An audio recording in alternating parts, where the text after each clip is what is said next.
जय श्री गणेश दोस्तों, आप देख रहे हैं आपका अपना YouTube चैनल भारत के रंग।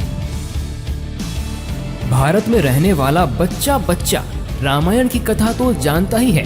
सभी को पता है कि अपनी पत्नी सीता को बचाने के लिए भगवान राम ने लंका जाकर रावण का वध किया और सीता को लेकर वापस अयोध्या लौट गए।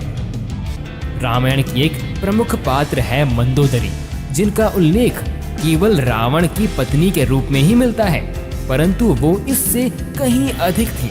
उनका व्यक्तित्व मानव जाति के लिए प्रेरणा से ओतप्रोत है। लेकिन क्या आप जानते हैं कि राम के हाथों रावण के मारे जाने के बाद मंदोदरी का क्या हुआ? उन्होंने विभीषण से क्यों दूसरा विवाह करा? तो दोस्तों आइए जानते हैं इसके पीछे की कहानी। पुराणों की एक कथा के अनुसार मधुरा एक दिव्य परी ने एक बार कैलाश पर्वत की यात्रा की थी। वहां वो देवी पार्वती की अनुपस्थिति में भगवान शिव को खुश करने की कोशिश करती हैं। पार्वती जब वहां पहुंचती हैं तो वो मधुरा के बदन पर शिव की भस्म देखकर क्रोधित हो जाती हैं। वो मधुरा को मेंढक में बदलकर 12 वर्षों के लिए एक कुएं के अंदर रहने का श्राप देती हैं।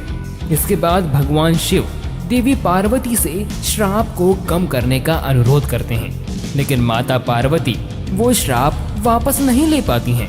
लेकिन वो कहती हैं कि मधुरा 12 साल बाद अपने असली रूप में आ जाएगी।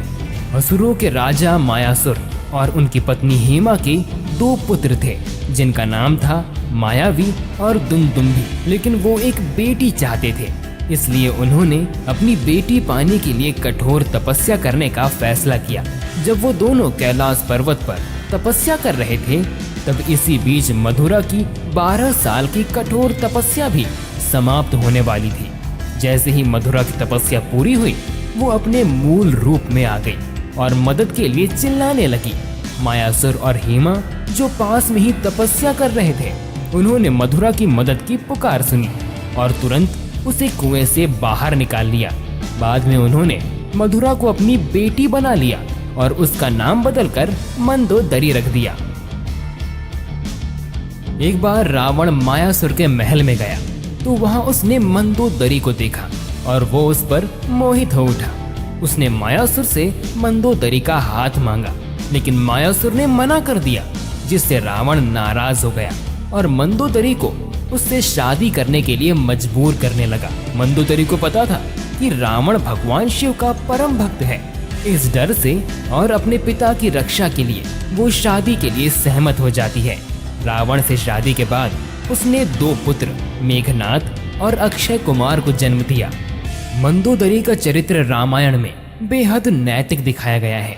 वो रावण की बेहतरीन सलाहकार थी। जब रावण सीता का अपहरण कर लाए थे, तब भी मंदोदरी ने सबसे पहले उनका विरोध किया। मंदोदरी जानती थी सीता जैसी पवित्र स्त्री का अपहरण उनके लिए जीवन के सभी पापों में सबसे बड़ा पाप था। वो मानती थी वो सीता को नहीं बल्कि अपने विनाश को उठा लाए हैं। किंतु इतना कुछ होते हुए भी उसने कभी उनके लिए अपने सम्मान और प्रेम में कमी नहीं होने दी और सदैव अपना पतिव्रता धर्म निभाया। तो दोस्तों, अगर आपको आज का वीडियो पसंद आया हो तो लाइक, शेयर और चैनल को सब्सक्राइब जरूर करें। आपका दिन मंगलमय हो। तो मिलते हैं एक नए वीडियो के साथ। तब तक के लिए जय माता दी। यहाँ दी गई जानकारी इंटरनेट पर उपलब्ध सामान्य मान्यताओं और जानकारियों पर आधारित है। भारत के रंग इसकी पुष्टि नहीं करता है।